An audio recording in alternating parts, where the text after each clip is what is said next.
हाय, कैसे हो? मस्त. मैंने देखा है आज आप गायनेक क्लींस कराने के लिए आए, तो मैम आपका एक्सपीरियंस मुझे शेयर करना सकते हो, क्योंकि मेरे को भी कराने का था गायनेक क्लींस। जी मैम, तो हो सकता है तो आप मेरे को मराठी में समझाओगे तो ज़्यादा बेटर रहेगा। गायनिक थेरपी याच्यामध्ये मला उत्सुकता होती की हे कसं असेल वगैरे.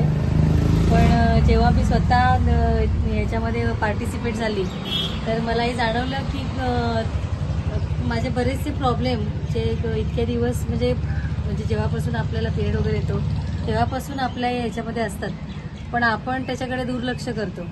आज माझं 45च्या पुढे एज गेलेलं आहे आणि त्यानंतर बरेचसे आपले प्रॉब्लेम म्हणजे डिलेवरी वगैरे नंतर आपण स्वतःकडे लक्ष देत नाही. तर आता मला ते म्हणजे माझे जे प्रॉब्लेम्स आहेत ते मला जाणवायला लागलेले. थोडंसं इन्फेक्शन आणि तिचे ड्रायनेस असतो किंवा हाँ ड्रायनेस जो रहता है जो सुना था वो मैंने खुद अभी एक्सपिरियन्स किया आपने. ते पुन्हा मी अनुभव घेतला. तर मला असा त्याच्यामध्ये मॅडमने जो मला हे केलं तर पहिल्यांदा त्यांनी मला मसाज केला आणि त्या मसाजमध्ये मला खूप रिलॅक्स वाटलं.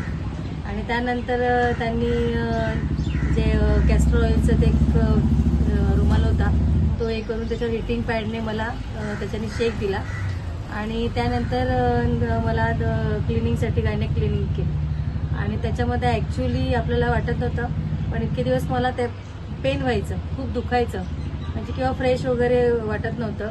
सगळी बॉडी असं वाटायचं का दुखते वगैरे. तर त्यांनी जेव्हा मला ते हे केलं तेव्हा फ्लश आउटमध्ये त्याच्यामध्ये आपल्याला सिस्ट आणि फायब्रॉइड्स वगैरे निघाले. आणि त्यावेळी मग मला पण आश्चर्य वाटलं. वॉशमेन आणि त्याच्यामध्ये ते इतकं रिलॅक्स वाटली की नंतर मला अक्षरशः म्हणजे झोप यायला लागली. मग 10 मिनिटं मी रिलॅक्स झाली. तो आपको वॉश में ऐसा कुछ पेन वगैरह नहीं लगा? नाही, त्या उलट मला जास्त रिलॅक्स लगा. म्हणजे मला अक्षरशः झोप आलेली एवढं म्हणजे ते. आणि त्यानंतर मॅडमनी मला थोडंसं रेस्ट करायला सांगितलं आणि खूप म्हणजे एक वेगळा एक आनंद असतो की मला हे म्हणजे बघायला मिळालं. आणि त्याच्यामध्ये हॉलिस्टिक हिलिंग हो गया. आणि मला असं वाटतं की मी याच्या पुढे पण थेरपी करेन, कारण माझा प्रॉब्लेमचं सोल्युशन मिळालं असं नक्की मला वाटतंय. थँक्यू.